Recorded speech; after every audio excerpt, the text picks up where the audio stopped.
In this last segment, we'll discuss when we need to declare a non-member friend function. So let's take a look at main. So we have C1 and C2, and we just want to add 5 to C1 and then save the result in C3. So recall that we were completely fine when we had C1 plus 5. But the difference is here, our left-hand side is complex, and our right-hand side is an integer. Because our left-hand side was a complex number, we wrote a member function, which was operator plus overloaded to take as the right-hand side an integer. Now, the distinction is you'll notice the left-hand side is an integer and the right-hand side is complex. Okay, so what is the compiler looking for? The compiler is looking for a function that returns complex number of the name operator plus that takes an integer left-hand side and a complex right-hand side. Now, this doesn't exist because we haven't written yet, but we want to consider why it can't be a member function. And the reason why it can't be a member function is because the left-hand side is an integer, not a complex number. And in the basic types, they're not going to know how to implement operators for any class that we could ever write. So this is the case for when we need non-member friend functions. Whenever the left-hand side is an object that we do not control its implementation of, then we have to make it a non-member function. So let's see what this looks like. Now, as we had just observed, if the left-hand side argument is not a class that we are defining, then it can't be a member function. And the right-hand side is, in this case, a class that we are in control of the definition of. So we declare a global function since we can't declare a member function, and it has the signature that we were looking for. It has complex number returned. The name of the function is operator plus, and it takes as its two parameters const reference to an integer as the left-hand side and a const reference to the complex number as the right-hand side. And the reason for that is that we don't want the arguments to plus the left-hand side and the right-hand side to be changed. Okay, so this is good. Now main has the function that the compiler is looking for. There's a function that exists, but this will not compile because this is a global function, not a member function, and it is trying to access the private data of the class.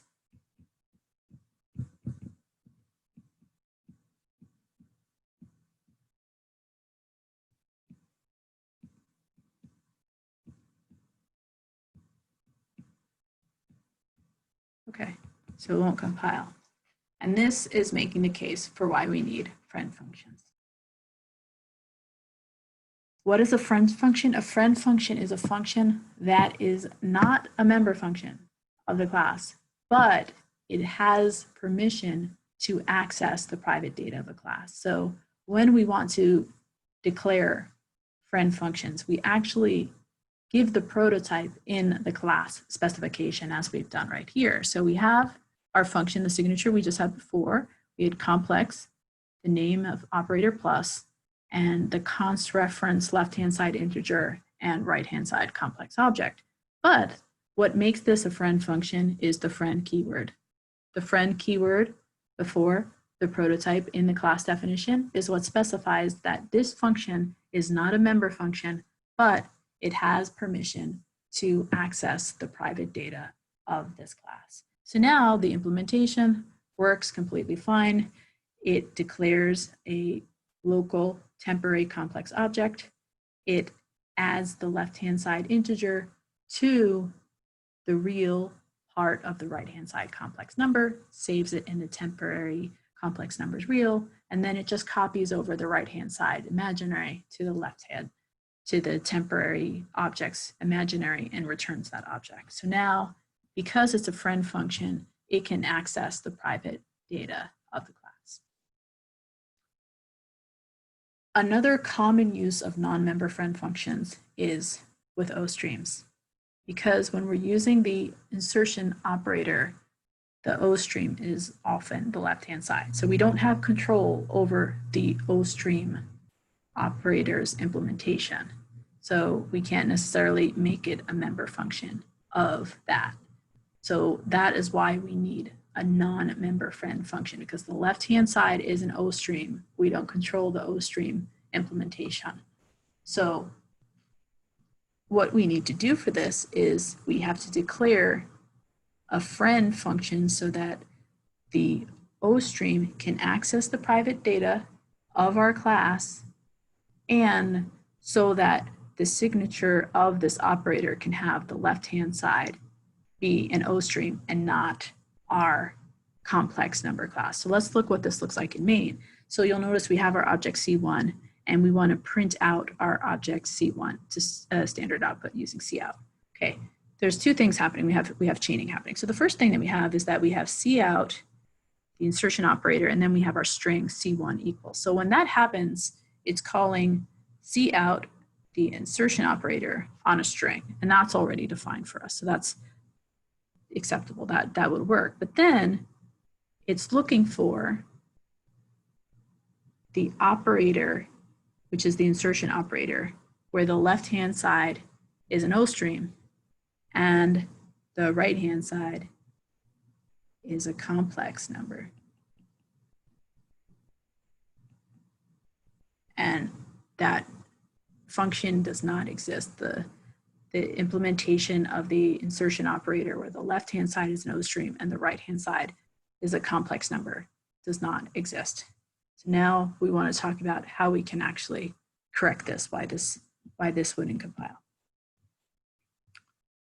Okay, how do we do this? So once again, we need to have a function that has a signature that takes as the left-hand side our OStream and our right-hand side our complex number. Now, the name of the function is as we'd expect. It's just operator and then the symbol for the insertion operator. And it has to return an OStream by reference. We're making it a friend function so that it can access the private data of the complex class in order to print it out. So the reason why we need this global function, this non-member function, is because the left-hand side of the insertion operator is an OStream. It's not a complex object.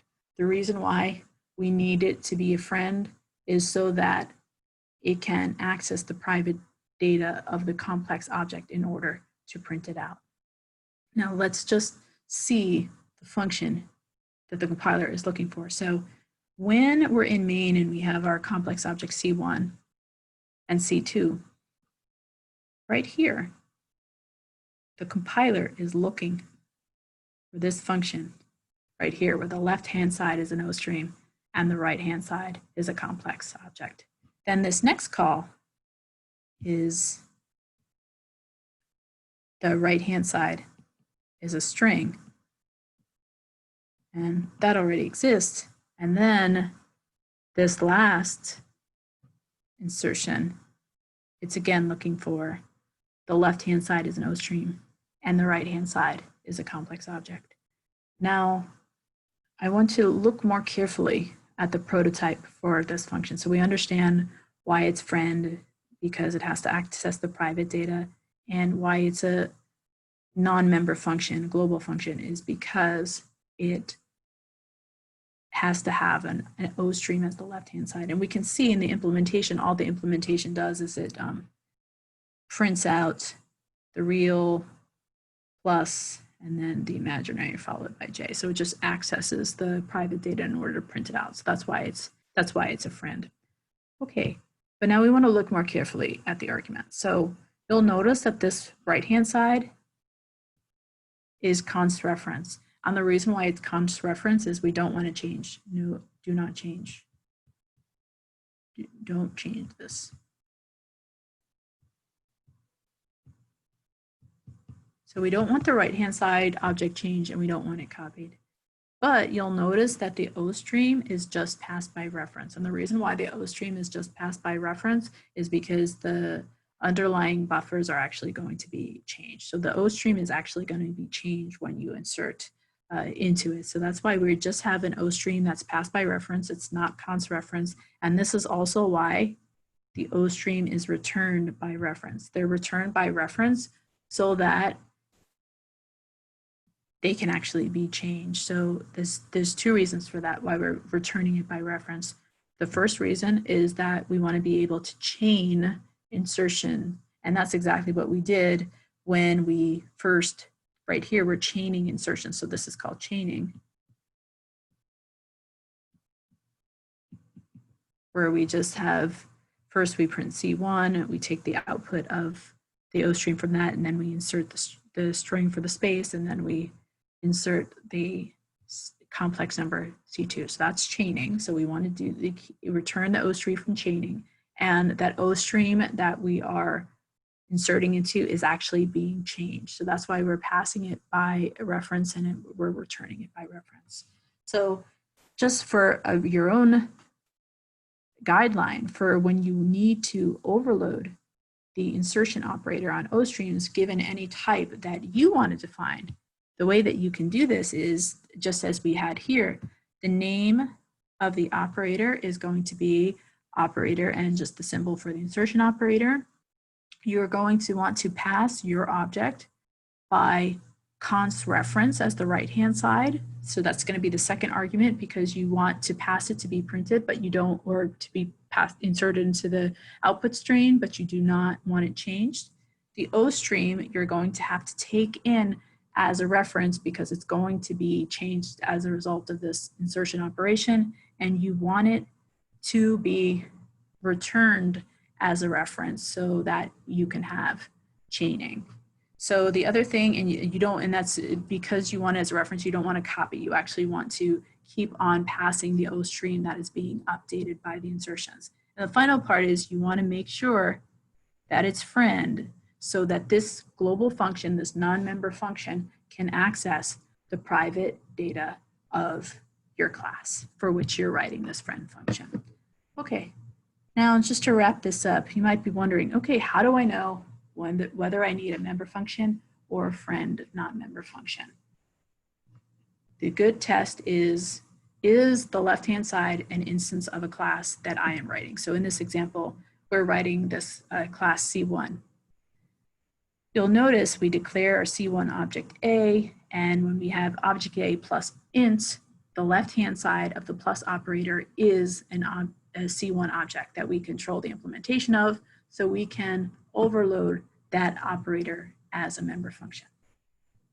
In contrast, when the class that we control the implementation of, in this case C1, is the right-hand side, so we declare C1 object A, and we have the left-hand side an int, we're adding it to an object A, or the left-hand side is an OStream, and we're using the insertion operator with our object A. You'll notice object A, which is of type C1, is the right-hand side. Whenever it's the right-hand side, if we want to overload those operators, we have to make it a global function. If we want to permit that global function to access the private data of our class, in this case C1 for our objects A, then we have to make it a friend global function. Okay. And so that should be enough for now. And next time we are going to pick up when